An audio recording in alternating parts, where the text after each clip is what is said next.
Hi, readers. Welcome back to There's a Boy in the Girls' Bathroom. The last we left off in chapter 24, Jeff was beat up by Melinda. In chapter 25, we're going to turn our attentions back to Bradley Chalkers. And as we read chapter 25, think about how does Bradley's reputation affect him? Remembering that a reputation is how other people think of you. Chapter 25, There's a Boy in the Girls' Bathroom by Louis Sachar. I'm going to be good, thought Bradley, and then, when everybody sees how good I am, they'll know I'm not a monster. And Mrs. Ebel will give you a gold star, said Ronnie. Bradley was so excited, he didn't realize he was putting on two different colored socks, a blue one and a green one. He tied his shoelaces, then went into the bathroom and looked at himself in the mirror. His black eye was almost all gone. It had faded into a light brownish yellowish color. He hurried out to breakfast. His mother made oatmeal for him. I hate hot cereal, he complained. You'll eat what you're served, said his father. This isn't a restaurant. He frowned, not because he had to eat oatmeal, but because he realized he never should have said he hated it. That was something the bad Bradley would say. The good Bradley liked hot, lumpy cereal. He took a big spoonful, brought it to his mouth, and swallowed the glop. Good, he said. But as he withdrew the spoon from his mouth, his elbow bumped his glass of orange juice. Claudia screamed and jumped up. Oh, Bradley, said his mother. His father glared at him. It was an accident. He started to say it was an accident, but then remembered Carla didn't believe in accidents. That puzzled him. He wondered why he would want to spill his orange juice on purpose. He liked orange juice. It was the oatmeal he should have spilled. Are you just going to sit there, or are you going to help your mother clean it up? Asked his father. He picked up his napkin to help, but his mother told him to stay out of her way. You'll only make a bigger mess, she said. Silently, he finished eating. As he headed back to his room, Claudia burst out laughing. What's so funny? He demanded. Look at your socks, she laughed. He looked down at his feet, then back at his sister, the laughing hyena. Thank you, Claudia, he said. I appreciate your sharing that with me. She stopped laughing and stared at him. Readers, let's pause here for a moment. You're probably noticing some big changes in Bradley. First, he's thinking of himself as the good Bradley versus the bad Bradley. And just now, he responded to Claudia with words that probably sounded very familiar to you.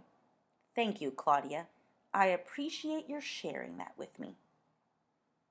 It sounds an awful lot like Carla, doesn't he? As we continue reading, pay attention to how Bradley is trying so hard to be the good Bradley, and think about how his reputation, the way people think about him, affects him. Thank you, Claudia, he said. I appreciate your sharing that with me. She stopped laughing and stared at him. He walked into his room, sat on the edge of his bed, and took off his sneakers. Wow, said Bartholomew. You were so good, I would have punched her face in if I was you. He's going to get a gold star today, said Ronnie. Bradley changed his socks, but once again, he was so excited thinking about the gold star that he didn't pay attention to what he was doing. He took the green sock off his right foot. He took the blue sock off his left foot. He put the green sock on his left foot and the blue sock on his right foot. Then he put his shoes on and left for school, determined to be good. He walked into class and took his seat. Seat, last row. He sat up straight with his hands folded on top of his desk. He tried to hold back his excitement as he glanced at the chart on the wall next to him. Jeff came in and sat down.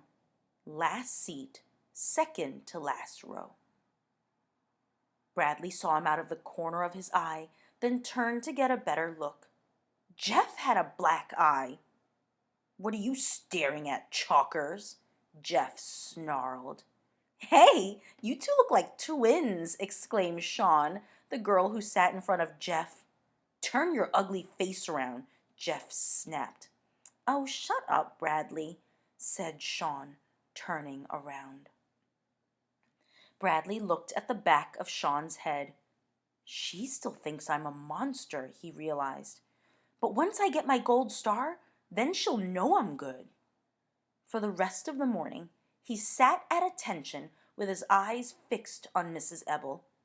He kept wondering if she had noticed how good he was yet. As he walked outside for recess, he was almost certain there'd be a gold star next to his name when he returned. Curtis and Doug, two of Jeff's friends, came out of Mrs. Sharp's class. "What's the big idea?" asked Doug. "Hitting Jeff when he's not looking," said Curtis. "Huh?" said Bradley. Doug pushed him. He stumbled backward into Jeff, who pushed him back the other way. Bradley looked around. He was surrounded. "Jeff's our friend," said Robbie. "Yeah," said Brian. "You hit me when I wasn't looking," said Jeff, "and my hands were full of groceries. I didn't want to break the eggs."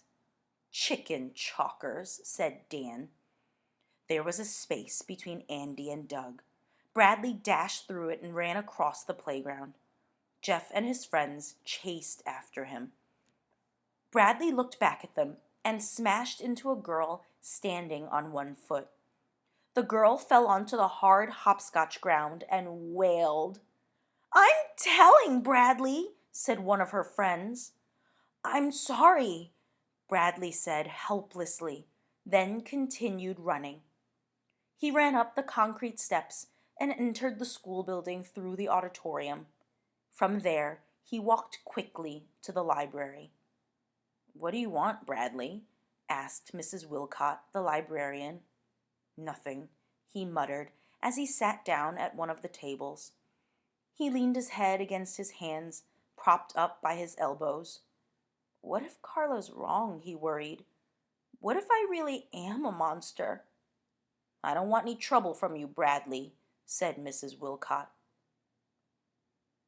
Readers, it seems like Bradley is trying so hard to be the good Bradley. How is his reputation affecting him? Is it helping him or is it hurting him in being the good Bradley?